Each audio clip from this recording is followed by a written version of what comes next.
وہ پرچم جو طوفان کا انتظار کر رہا ہے، وہ ساتھی جو خوابوں کی تعبیر میں شریک ہوتا ہے، وہ امانت جو بزرگوں نے سپرد کی، وہ عشق جو قوم کی بنیاد بنا، وہ عورتیں جو اپنی جانبازوں کی راہ دیکھتی ہیں، وہ سردار جو خون اور ایمان کا وعدہ نبھاتے ہیں۔ ظالم دشمن سن لے، اب وہ وقت آ گیا ہے جب خاموشی چیخ بنے گی۔ میں ہوں عثمان بیگ کا بیٹا اور ریحان، سلام ہو سب کو، ہم آ گئے ہیں۔ قلعے کی دیواروں کے پیچھے نئی سازش جنم لے رہی ہے، ایک نیا دشمن ابھر رہا ہے جو صرف سلطنت کو نہیں بلکہ ایمان کو چیلنج کرے گا۔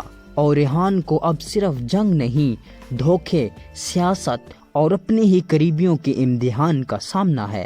یہ صرف سلطنت کی بقا کی جنگ نہیں، یہ ترکوں کی روح کو زندہ رکھنے کی لڑائی ہے۔ تو ناظرین، آپ کو یہ ٹریلر کیسا لگا؟ اگر پسند آیا تو میرے چینل کو سبسکرائب کریں اور کمنٹ میں اپنی رائے کا اظہار ضرور کیجیے گا۔